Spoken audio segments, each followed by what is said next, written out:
Look at here, present continuous tense, ये हमारा present tense का सेकेंड टाइप्स है। ओके, अब जो हमारा प्रेजेंट कंटिन्यूअस टेंस है इसे हम क्या कहते हैं, प्रेजेंट प्रोग्रेसिव टेंस भी कहते हैं।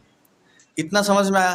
क्योंकि ये आपको कभी भी एग्जाम में क्या बोलेगा, change the sentence into present progressive tense. तो आप तो हमेशा कंटिन्यूअस पढ़ रहे हो, बट अगर प्रोग्रेसिव बोल के आ गया तो आप नहीं कर पाओगे, इसलिए आपको ये टाइप्स भी पता होने चाहिए या फिर इनका दूसरा नाम भी पता होना जरूरी है।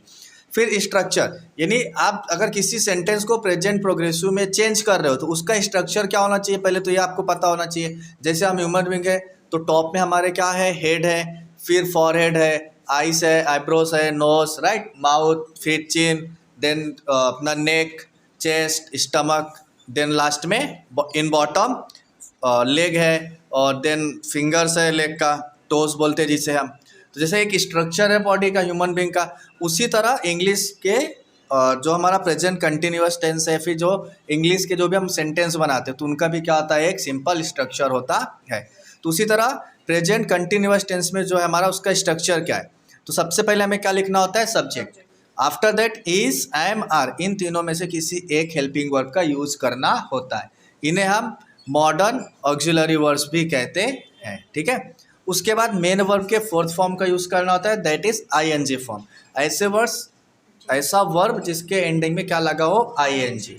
तो आईएनजी लगा तो इससे हमें क्या पता चलता है कि काम अभी हो रहा है, work is going on. Then क्या यूज करना है, ऑब्जेक्ट यूज करना होता है। अब इसमें हमें एक चीज़ की अभी भी और कमी महसूस हो रही है, और वो ये है कि हमें इसका यूज़ कब करना है, एम का यूज़ कब करना है और आर का यूज़ कब करना है, ये तो हमें पता ही नहीं है। तो डोंट वरी, उसके लिए हमने यहाँ पर नोट लिखा हुआ है कि हम आई क्या होता है, एक सब्जेक्ट होता है, आई मीन्स मैं। तो जब कभी भी हम आई से स्टार्ट करेंगे हमारा सेंटेंस तो उसके साथ हम एम का यूज़ करेंगे, समझा कि नहीं, अंडरस्टूड। एग्जाम्पल के लिए हम देख लेते हैं, यहाँ पर ये देखो, आई से सेंटेंस स्टार्ट हो रहा है, आई के साथ क्या यूज किया है, एम, आई एम रीडिंग। अब इसमें कुछ भी ऑब्जेक्ट नहीं है तो हम ऑब्जेक्ट के लिए लिख सकते हैं इसमें, I am reading a book. तो देखो जो हमारा स्ट्रक्चर था, पहला सब्जेक्ट लिखा, इज, एम, आर में से कोई भी एक लिखना होता तो हमने अप्रोप्रिएट सिलेक्ट कर लिया। मेन वर्ब का fourth form reading and object के लिए ए बुक, अंडरस्टूड। देन इसका यूज हम कब करते हैं, जब हमें सेंटेंस में he, she, it and singular noun दिया होगा, तब हम क्या यूज करेंगे, इसका।